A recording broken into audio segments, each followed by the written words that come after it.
house, the first synagogue in Montgomery. They bought my grandmother's house and they moved the house in the back part of the yard because it had Hebrew school, Sunday school back there. My father first became associated with it in 1910. He was president for 16 consecutive years from 1912 to 1928. He was not the first president, but he was president when the congregation moved from Monroe Street to the corner of High and McDonough. I was a small child at that time, and I do remember being present. I think I was pulled in a wagon as the procession moved from Monroe Street to the corner of High and McDonough. On the high holy days, the aliyahs were auctioned off. My father was the auctioneer, and he would say, $1 dollar for this and this, $2 dollar, which is $2, dry dollars, and then it would be sold. And it went on in Yiddish. There was a band that used to come play for the dances that were held back then. I don't remember going to those dances. My parents left us at home. But the band was, his father was a member of the congregation, and it was Mr. Katz, and the name of the band was Harry Katz and His Kittens.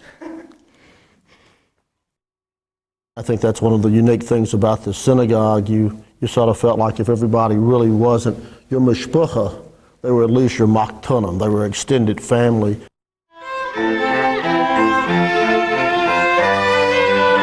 We did go to Hebrew school there, and we had Hebrew school buses that picked us up, and we rolled on them, and it was really great fun.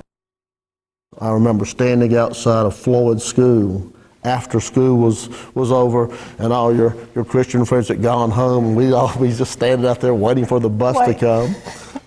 And remember John? The driver. Right. Uh-huh. Robert had classes before we actually arrived at Hebrew school.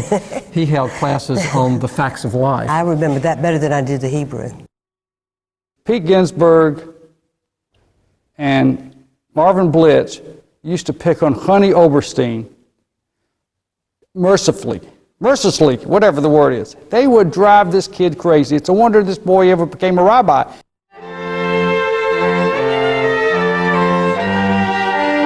A beloved rabbi that we had during our growing up years, and that was Rabbi Aaron Burrow. Mm-hmm.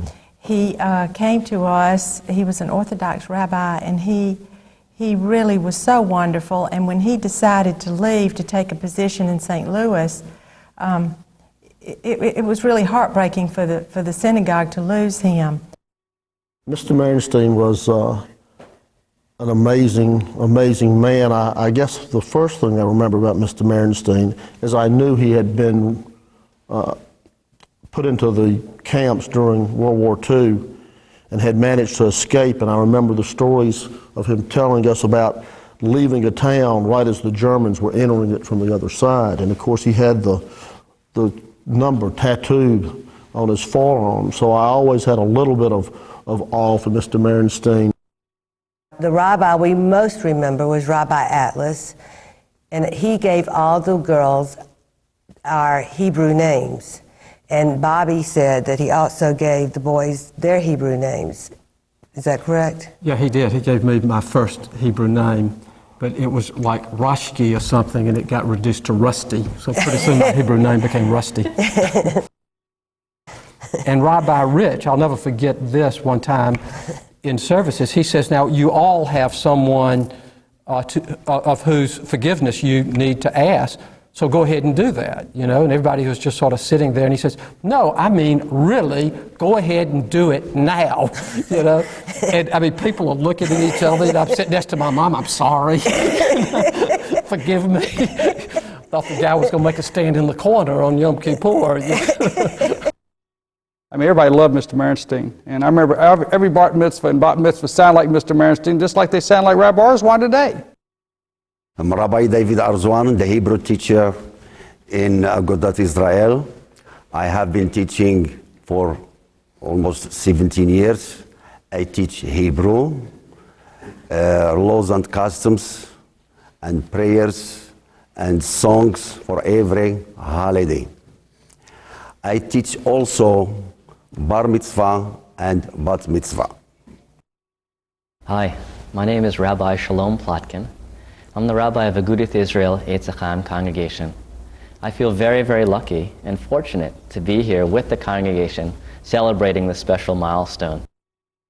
I want to wish everyone here at Agudath Israel Etz Chaim a Mazel Tov, and together we'll say the Shehechianu, the prayer that we say as we come together in celebrating a milestone occasion. Baruch Atah Adonai, Eloheinu melech haolam, Shehechianu, V'kiyamanu, V'higiyanu, Lazman Hazeh. Praised are you, O Lord our God, creator of the universe, who has brought us to this special time. Amen. Dear Agudath Israel Etz Chaim Synagogue, congratulations on the occasion of the congregation's 100th anniversary. You can be proud that both Agudath Israel and Etz Chaim have significantly contributed to the broader Montgomery community over the years, and that your members have continued to positively influence aspects of both general civic and Alabama Jewish life. This year, 2002, 5762, is a difficult time for the world, particularly for Israel and the Jewish people worldwide. May the strength and conviction of the synagogue's original founders, who believed in establishing and building a Jewish presence in Alabama's capital, serve as a model of strength for all of us. And may the spiritual Ner Tamid, the eternal light of each member of Agudath Israel and Etz Chaim, continue to burn bright. Best wishes, L'Shalom, in peace, Rabbi Cynthia A. Culpepper. Hi everybody, remember me? The year was 1988. I was fresh out of school, and Helene and I were pregnant with Elisheva, and we came to Montgomery, Alabama to be your rabbi and the Rebbitzin. The years have gone by, 14 years already since we came to Montgomery, and yet it seems like only yesterday. And now you're celebrating the 100th anniversary of the congregation. It's a wonderful milestone, and I wish you all a mazel tov. Michael said I had 45 seconds or so to say hello, and you know that I can't even clear my throat in 45 seconds. So let me just take a couple of minutes to reminisce about our good years and our happy years in Montgomery, Alabama, because when we look, Helene and me and Ellie, Alex was a little young, Spuddy was, but when we look back at Montgomery, we realize that those were among the happiest years of our lives. It was in Montgomery that I learned how to be a rabbi. And pretty much everything I know about the rabbinate and how to do the job, I learned at Agudath Israel. I learned from capable people. I learned from the elders of the synagogue, people like Harry Leibovitz and Yale Friedlander of blessed memory, men of character and substance who dedicated themselves body and soul to that shul. And they raised up a generation of leaders all on their own. Much has changed, and yet much remains the same. What remains the same is your dedication to Agudath Israel and to your congregation, your love not only for your shul, but for the Jewish people as a whole. You have continued to work hard as a synagogue to make sure that there was quality Jewish education not only for your children, but your grandchildren as well. But you should know that my heart, my thoughts, my prayers are with you on this very special occasion. Those were the most meaningful years of my life, and those are memories that will stay with me forever. So I hope that you as the congregation go, mechayel lechayel, from strength to even greater strength. And I thank you for all that you have done for me and my family.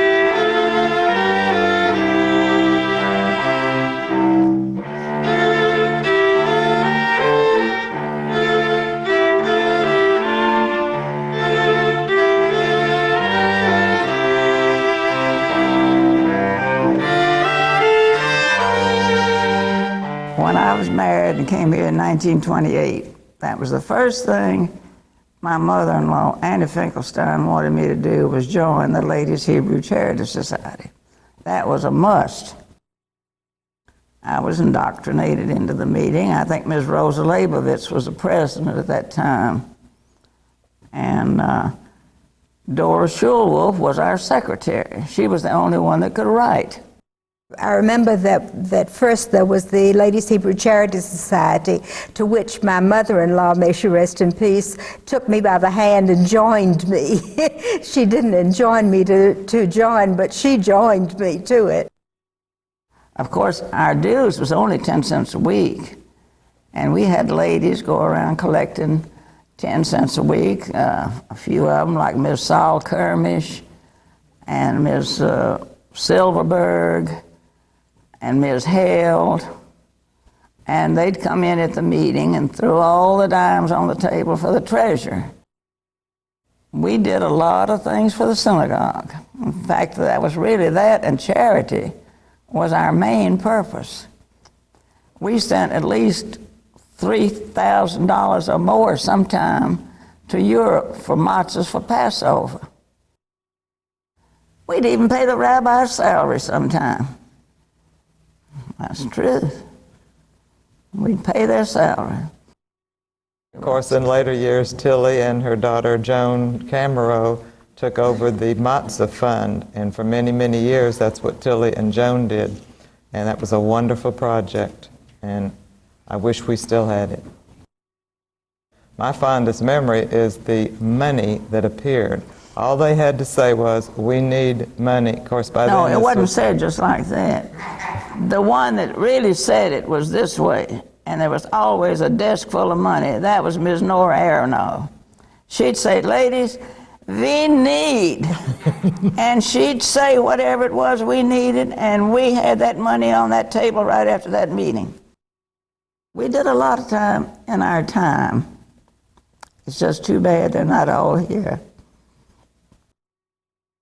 The night that the sisterhood was breaking away from the Ladies Society, I believe that I am the only one living that was at that meeting.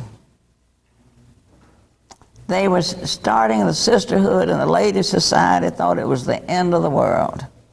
You know, they said, "We don't need a sisterhood." And of course, I'm grateful that the sisterhood did organize and did continue on.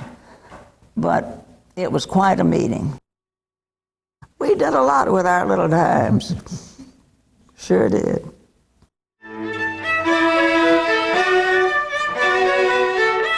I think that our strength is in our commitment, and I see it only getting better and better.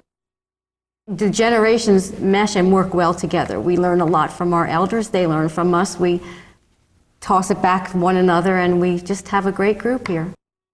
All the women of the congregation working together.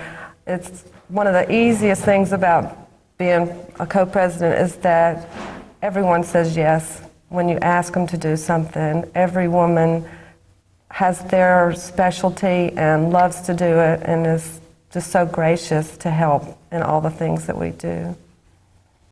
The Lil Pearlman Woman of the Year Award, of course, is in memory of Lil. And I remember when I first became a member of Sisterhood and I worked in the kitchen, Lil was always in the kitchen.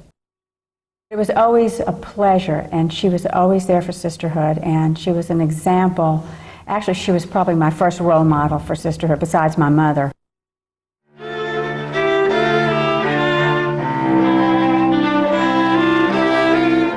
Gertrude Solomon was the first principal. And I think she was she not? I think she was. And I believe her daughter was the first bat mitzvah of the congregation. Well, I followed in Sunday school at Agudath Israel after Sarah Bell Brown, who was a wonderful Sunday school principal. I believe she was a teacher or an educator at Huntington College. I was the Sunday school principal for about 9 years here while my 4 children were growing up in the Sunday school. Being a principal has been very enlightening for me because I've been able to make sure that my children get what I got when I was growing up here in Montgomery.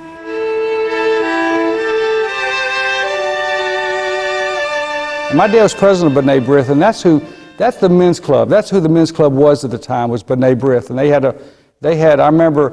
remember some of the leaders of B'nai B'rith was Yale Friedlander and Harry Leibovitz, and I remember those men of my dad's age.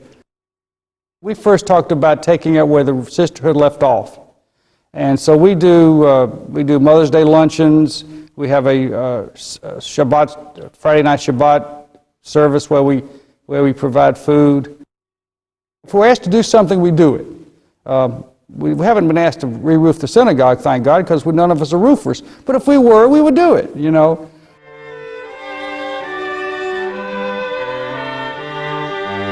As the story goes, my grandfather started the business back in 1910 at Montgomery Shoe Factory. And how he came to do this, in Europe, in Poland, he worked in a shoe manufacturing business. He would go just himself, he would go around to the different banks and see if any of the business people had any repair work to do. And if he did, he would take it back to the shop, repair it, and then take it back in the afternoon and wrap it in newspaper. That's all he had. And that started in about 1910. How he started in business is he borrowed some money to buy a horse and a wagon and a magnet. It knew that anything that stuck to that magnet was metal and had some value. And he ultimately formed a little scrapyard. His three sons, Hili Aronov, Hermie Aronov, and my father, Aaron Aronov, worked in that business. None of them really loved the business, though, and ultimately they decided to do their own thing. My Uncle Hili started a company called Fabrics, which manufactured pillows. Hermie Aronov started a construction business, and my father started a real estate business. My brother and I are still in that business, so I guess technically it's third generation. There were a lot of businesses in the downtown area. Of course, back in those days, everybody's business was downtown Montgomery. That's all there was. There was no shopping malls way back there. But it seemed like that a lot of the members of the synagogue would start their own little business somehow, rather than working for the other person. Whether it be a little fruit stand like Mr. Werfel and Mr. Schulwolf had. I remember Mr. Schulwolf's little stand next to Klein and Sons downtown. And he always had a kind word, and everybody stopped by there to visit with him, and usually you get an apple if you didn't want one. And it was just a real home. Everybody shopped with each other. Everybody's business, you know, if you had this to do, you go to your neighbors and so forth. Wow. My father may have been a great salesperson, and he was a great salesperson. He had a lot of passion in what he believed in, but it took merchants that had good product, that provided good customer service to really make Normandale work. And it's interesting that a large number of the merchants that were in Normandale were Jewish merchants right. from the synagogue. And I may add there were other Jewish merchants who were not in Normandale but did a very, very good job in the community.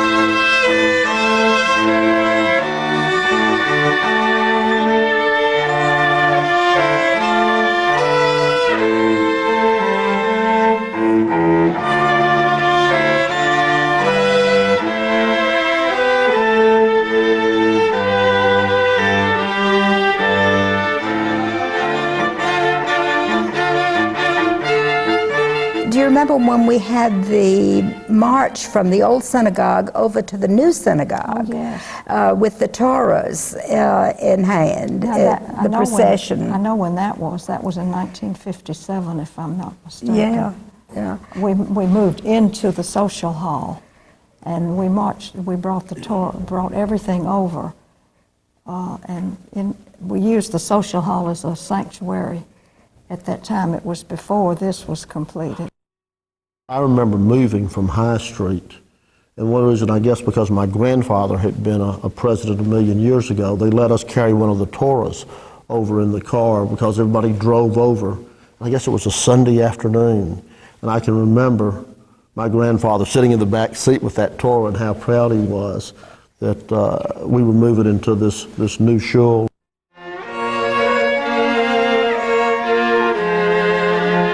There was a telephone call, and I could not imagine what was going on, and it took a little while before we got it, before I realized that a swastika had been painted on the brickwork around on the opposite side of where the children's playground is.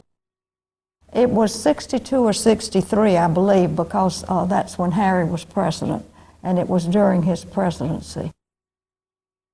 Of course, we did not want it in the newspapers because that would have just possibly fueled more attacks. It was a very tense time. We did not know, and they made calls to the newspaper, and it also happened that that was not the only swastika. There were one or two others that evening. When they had the march from Selma to Montgomery, there were a number of rabbis from the seminary in New York who came down to participate in the march.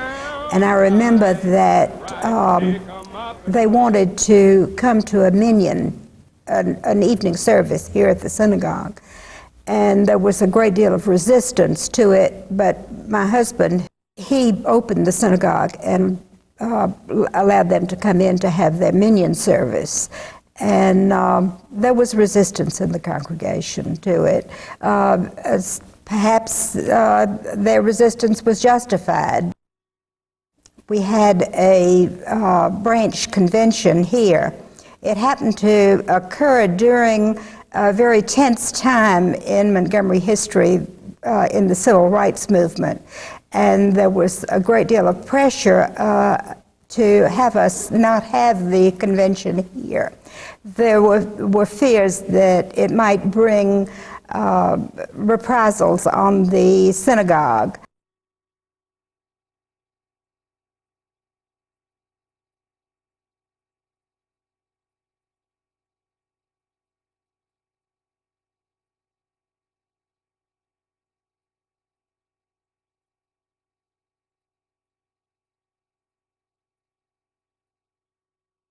I don't know that there would have been really a Jewish community in Montgomery today had those men not been able to escape from that fire. There was there were two federation meetings. One for the women had been held in the daytime, and this one was the one for the men, which was that evening. And there they had a big room which had been added on to the back part of the penthouse, and there was only a narrow little ledge outside one wall. The rest of it was facing brick walls and the other part of the Dale's restaurant. And thank God, they left and returned without ever knowing that there had been a fire, and we heard the women who had gathered elsewhere to be joined for dessert had heard it on radio and television, and they walked in the door and knew nothing about it.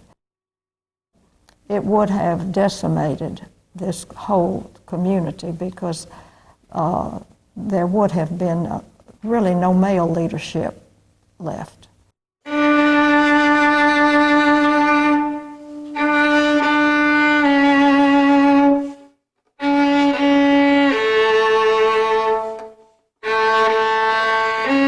I did not realize that my father was a member of a Hever Kadisha. You know, when you're young, you hear a name, you don't know what that means. And when I came here to Montgomery, Uncle Manuel, as we all called him, Manuel Blitz, came to a sisterhood meeting one night. And at the time, some of the ladies that were on the Hever Kadisha at the time, they were elderly, they couldn't handle the situation, and so he came to recruit, if I may use that word. Only Manuel Blitz never recruited. He pointed his finger at you and told you, you're going to be on it. And he asked for some of the younger women to join. And I don't know why, but I kept feeling he was staring straight at me, and I thought to myself, well, that's one thing I'm not going to do. My father passed away in 1961, and Manuel Blitz came again to recruit.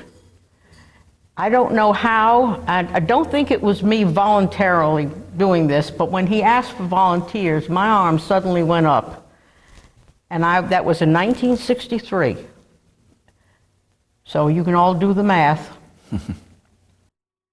There are many memories that I have. My grandmother was chairwoman prior to Mickey, and my father and Yale Freelander were co-chairmen for years. And yes, I remember often we would either be at dinner or be at work, and Pop would receive a call, and it took precedent over everything else that was going on. There was an immediate focus, and there was an immediate surrounding of the family in need.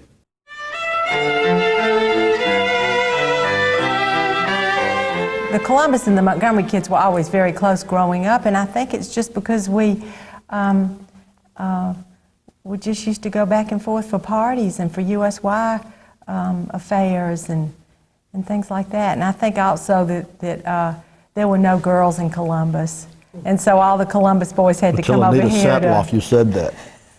Well, I think there was one or so, okay. But so the boys in Columbus would always come to Montgomery to have dates. Which is why I didn't marry Joy. That's right. Dickie came from Dickie Columbus. got in the way, see? Dickie came I from know, Columbus. Dickie. Back in the very early 70s, I was president of USY here. And now Carol and I are acting as the advisors of USY. And when she called me that day and said, we're volunteering to be USY advisors, I wasn't really sure what we'd gotten ourselves into. I said, are you sure we really want to do this? And as it turns out, it has been a wonderful experience for us. We have enjoyed the kids, we've enjoyed the activities, and feel like we have grown as much as the kids have. Al and Goldie Myers were our leaders they were the adult supervisors of it, and they were just tireless in what they did for us growing up at that age, and the leadership they gave us. And that's where you had, synagogues from Florida and Atlanta, when we were just small potatoes, and yet we always had a real leadership role in that whole region because of Al and Goldie. I remember going to camp, and one of the neat things is we would go from Montgomery by bus. We'd have a bus and it'd be out of the parking lot, and we'd go to Columbus and pick up the Columbus contingency, and then we'd drive to Atlanta and pick up the Atlanta contingency, and then drive into North Carolina. And in the meantime, all these other kids had come up from Miami and Jacksonville and Tampa and whatever, and I think they were from Knoxville, and you really got to understand the meaning of Jewish geography, because you knew all these kids at that early an age that were from all over the Southeast. And it was really neat to know that many folks and meet other Jewish kids that weren't just from Montgomery. It's just something about going to these conventions with hundreds of other teenagers, and you lead the services, you're in charge, it's all done by the kids, and it gives you a sense of Judaism that you don't get when you're just in synagogue and all the adults are up there leading it. You get a sense that you're more involved, and it's really great. It was just that wonderful Jewish connection that always happens. We just somehow we're all connected, and in many cases it's friendships that continue to this day.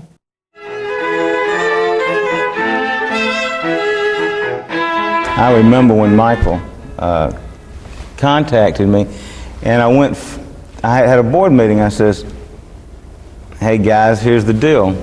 Michael Smith has contacted me. And the first thing, I think Uncle Raymond said it.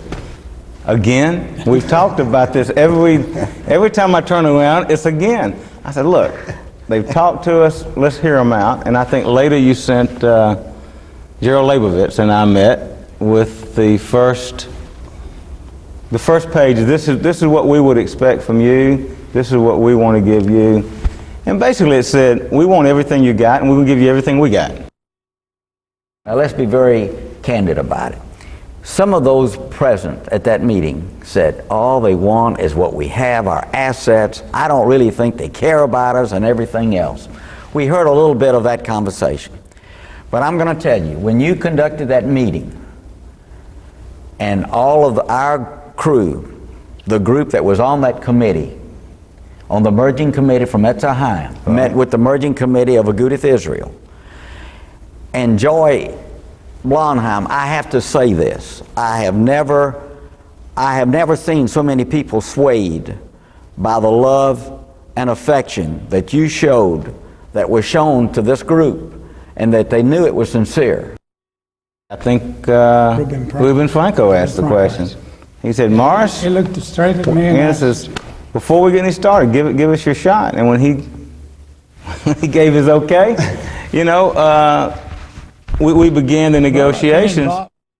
The Torah processional that took place, moving the Torahs from Congregation Etz Chaim to their new home at Congregation Agudath Israel Etz Chaim, that was just a fabulous day that we'll always remember. And now in today's technology, we have pictures and videotapes and so forth. But it was planned on a Sunday, so that all the children could participate as part of their Sunday school activities. And of course, we had members from Agudath Israel and members from Etz Chaim, and we had members and members from Temple Beth Or, thank you. And it was a day planned of celebration. And as I recall, we had many different people speak, Rabbi Schlesinger and Charlotte Mustafer from Temple Beth Or. And it was a sad day because Congregation Etz Chaim was closing their door, but it was also a joyous day because they were moving their Torahs and moving their history, if you will, with the new merged congregation.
I remember Mr. Weinstock used to come up and pinch you the cheek like this and twist. And you'd see him coming and you'd run away because it was a greeting of his, but he'd pinch your cheek. You know, my boy chick, or whatever he called it, my boy chick, and he'd pinch your cheek. We had a good time. I know that we go to Hebrew school sometime, but I had to quit because I was getting mixed up with my Spanish in school, so I had to quit. I remember Mr. Axelrod. Mr. Axelrod was the kosher butcher in town, but he was also the mohel. And there was always a joke that, I don't know if you want to put this in this video, but there was always a joke about, you know, what you got when you went to the butcher shop. If you got the, because he was the mohel, and you'd hate to go after the bris the next day to buy meat, you know. There was always a standing joke about that. Tell him what you said when you got off the bus that time after going to US. Tell it. It was a kosher camp. I mean, it was, USY, and my family didn't necessarily keep kosher. And after being at camp for a couple of weeks, when we got off the bus, I just said, my aunt in Columbus said, "Would you like something to eat?" And I said, "Yeah." And she said, "What?" And I said, "I don't care as long as it's treif." I was being funny. I really wouldn't do that. What's unique about the bar mitzvahs of today and the bat mitzvahs of today, the girls and guys get up and do their bar mitzvah or bat mitzvah really in practice before everybody, before the whole congregation. We didn't do that. We do not do that. You talk about somebody getting nervous. I was sweating down my britches. I mean, there was puddles of sweat in my shoes during my bar mitzvah because I had never looked out from the podium onto all these people. And so Mr. Merenstein would get so exasperated with me because I couldn't sing the Haftorah like it was supposed to be sung. I mean, I just couldn't carry the tune. And he would sit there and go, "Well, sonny boy, what will be? What will be with you?" And he would say things. He'd say, "You should be a hazen. You make up your own tune." And then we would go from there.